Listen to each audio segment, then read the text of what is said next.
Yun guys, for today's video, gawa muna tayo ng yung tester. Kumbaga re-repairin natin yung tester ko sa continuity test kasi nasira na siya.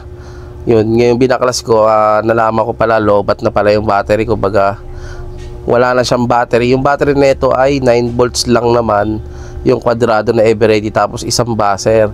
So ngayon isi-series mo lang ang connection niyan para makabuo ka ng ganyan.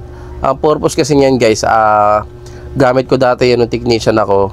Di ba naglilinya kami ng mga alarm system. Yan, gamit na gamit sa alarm system yan.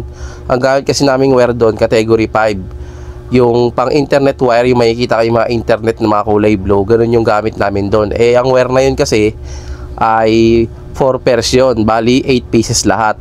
So pag nag-wire kami kasi noon, misa halos 20 pieces na wire ang ganun. Kumbaga 20 category 5 na wire mahigit. So sobrang dami niyan. Kaya ako gumagawa yan kasi, at kaya kami mayroon yung time na yan na technician pa ako, kasi sa sobrang dami ng device, kunyari sa isang branch, kunyari sa isang site, napakadami yung device na kinakabit, kunyari 20 na device, kung saan saan napunta yan, sa main door, sa back door, sa bintana man yan, sa hallway yan. Syempre ang takbo ng wire na yan, iisa yan pupuntahin doon sa pinaka control panel. So ngayon, paano ma-trace? Nilalagyan namin ng buzzer yan doon sa dulo. Kunyari, na doon sa backdoor yung wire, lalagyan namin ng buzzer na ganyan.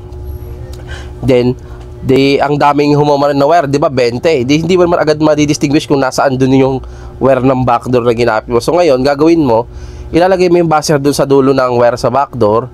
Kahit anong wire yun, 4 yan eh. Blue, green, orange, and brown. Tapos mga stripes nila. So yun, nilalagay namin yan dun sa dulo, kung saan na dun yung device. Nilalagay namin, 2 wire lang pinaglalagay namin yan, kasi 2 lays lang naman yan eh. Ngayon pag nilagay na namin yan dun, syempre babalatan yun. Yung harapin mo yung tansuno, ikakabit mo yung pinaka alligator clip nyan.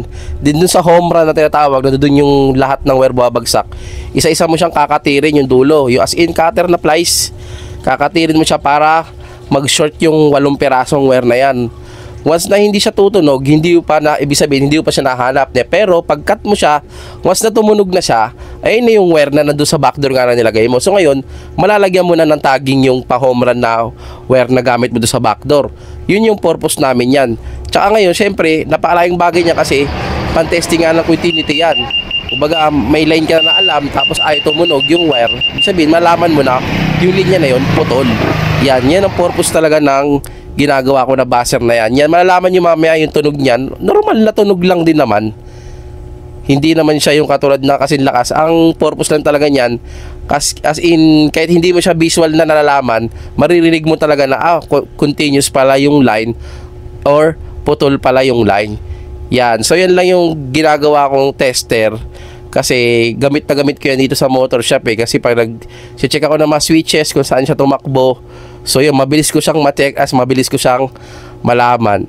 So yun, kung gusto nyo makita yung diagram yan o humingi ng paano gumawa, PM lang kayo sa page ko. Yan, ibibigay ko sa inyo kung paano gawin yan. Yan, maraming salamat.